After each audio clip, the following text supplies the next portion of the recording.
Hello, this is Valerie Moore from the Frederian Gazette. Thank you for joining us this cold Wednesday evening as we reenact the controversial book Say I Slew Them Not, written by Kingsley Montevello, edited by Alexander Phillips, and narrated by Pepper Holloway.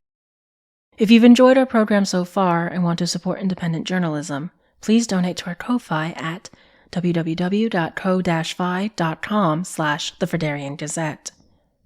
Content warnings for this episode include loss of a loved one, trauma, grief, references to police violence, and mass death.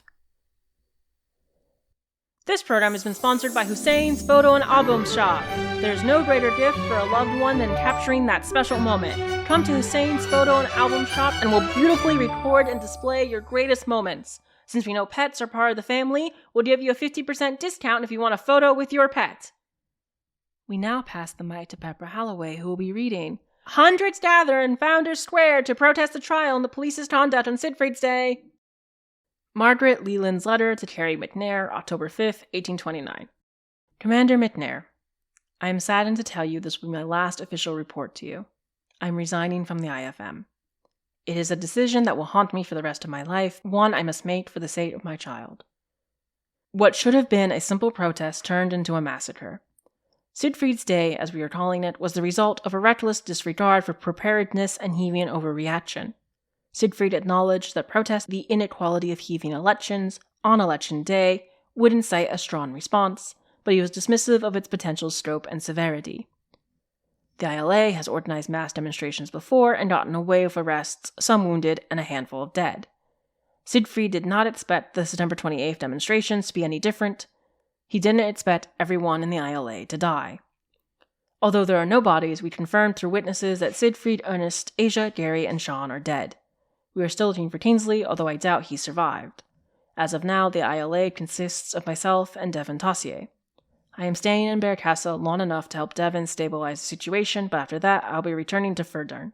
I trust you and Commander Dalloway will understand my reasoning. As of now, the ILA is an emerging network of smugglers, fighters, and a squandered but determined cadre of social workers. The ILA is also able to raise a considerable amount of money now thanks to Sean's efforts.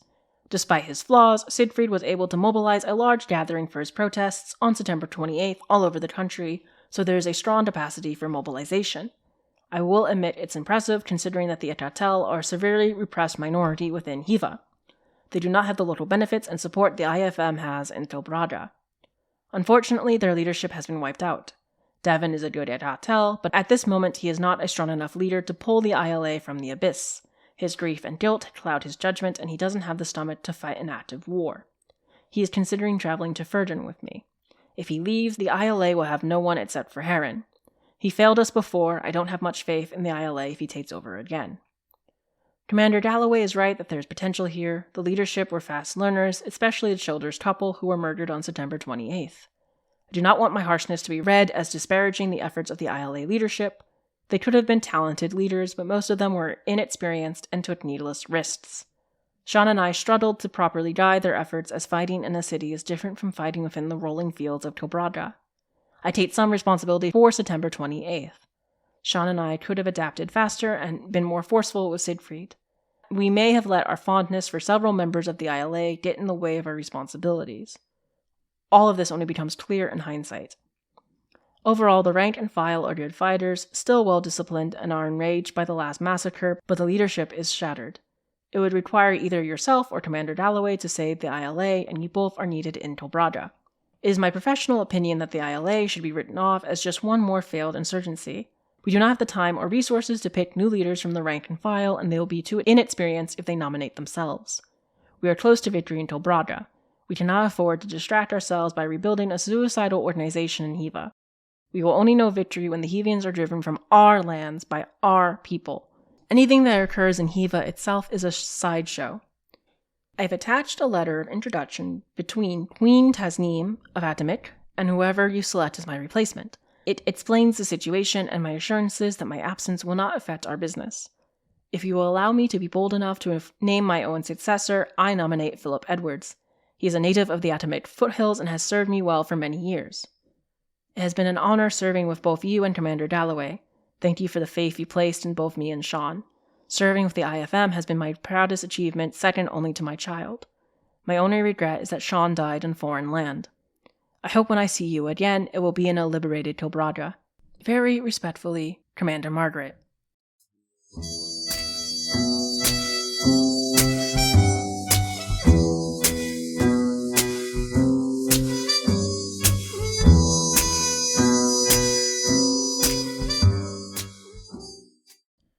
You've just heard hundreds gather in Founders Square to protest the trial and the police's conduct on Siegfried's Day from Say I Slew Them Not by Kingsley Montevello.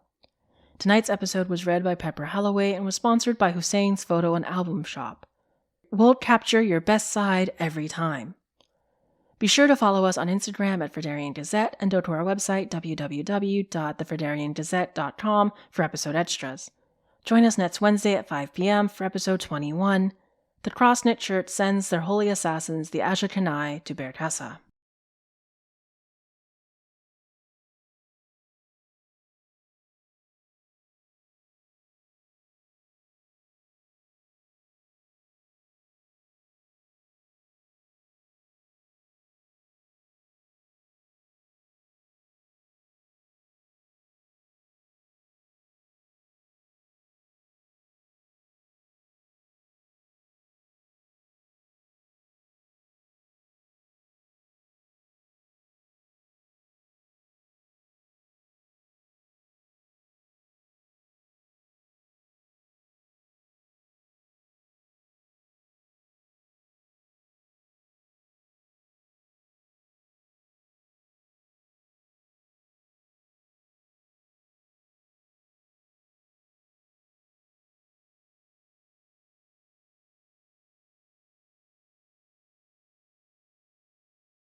Join us next Wednesday at 5 p.m. for episode 22. The Cross-Knit Church sends their holy assassins, the Ashakanai, to Berkassa.